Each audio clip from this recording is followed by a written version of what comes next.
Pada saat tadi saudara mengatakan ke saudara Richard untuk backup saudara, saudara perintahkan terdakwa Richard ini untuk apa?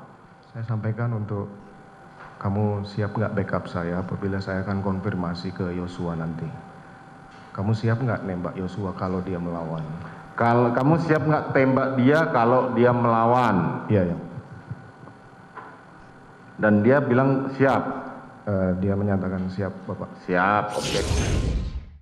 Ya, baik. Mbak Monika, saya akan ke Anda langsung. Apa yang bisa Anda baca atau analisa dari gesture Ferdy Sambo ketika menjawab pertanyaan dari hakim mengenai tembak dan hajar ini? Oke, Mbak, tembak dan hajar ya sudah dilakukan analisa melalui poligraf. Dan hasilnya mengatakan bahwa dia Sambo itu tidak jujur. Tidak jujur. Ya. Ketika di persidangan, Sambo juga mengatakan kepada hakim untuk tidak memframing ini agar media tidak mengetahui saya tidak jujur. Nah ini yang benar-benar statement yang disampaikan oleh Ferdy Sambo.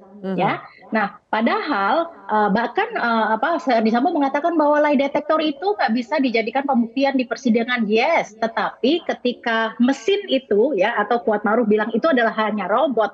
Kemudian kita mata publik atau seorang analis seperti saya mengamati lagi ya, ternyata kita sepakat dengan si poligraf karena poligraf ya tergantung dari pertanyaan dari investigatornya. Ya, investigatornya mengatakan bahwa Anda ikut menembak atau tidak gitu. Nah, kemudian yang diteliti dari situ adalah dilihat dari nafasnya, dilihat dari blood pressure-nya juga, dilihat dari keringatnya gitu ya. Nah, ini kan adalah secara fisiologis ada perubahan nggak gitu ya. Ternyata mata awam seperti saya atau saya mengatakan saya menggunakan sinyal analog, saya menggunakan secara manual gitu ya. Kita memang melihat ada potensi untuk dia itu berbohong seperti ya dari apanya? Saya mengatakan ada ya kita lihat dari suara contohnya ya.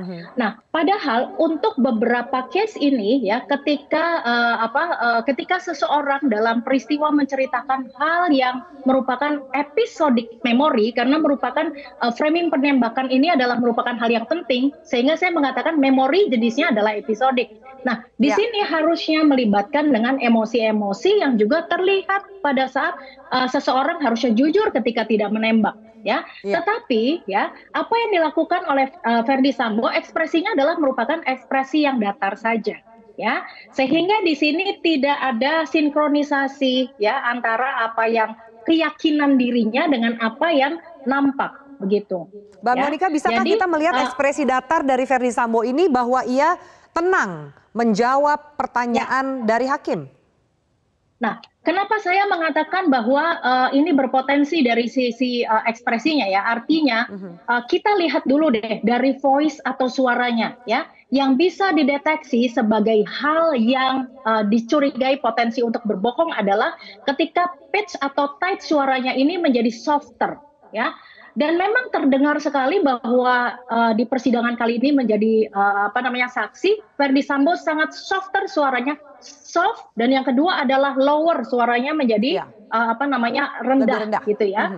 Dan juga ini sangat berbeda juga gitu ya ketika ada perubahan baseline seperti yang sudah saya sampaikan bahwa ketika suaranya meninggi bahkan dengan kemarahan gitu ya. Nah, jadi ketika nada suara di dalam persidangan ini menjadi bukan seorang Sambo, kita boleh mencurigai terhadap hal ini untuk dieksplorasi lebih lanjut, ya.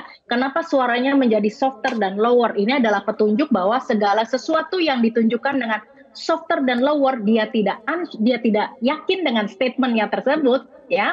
Ini boleh dimasukkan ke dalam klausul yang disebut dengan ini ada kebocoran, sehingga perlu ditindaklanjuti lagi. Begitu. Baik. Mbak Monika, boleh singkat saja juga saya minta analisa Anda terhadap Richard Eliezer yang mengatakan bahwa banyak salahnya. Bahkan ketika mendengarkan keterangan dari Sambo, Eliezer bahkan sempat tertawa dan menggeleng-gelengkan kepalanya. Apa yang bisa Anda baca dari situ?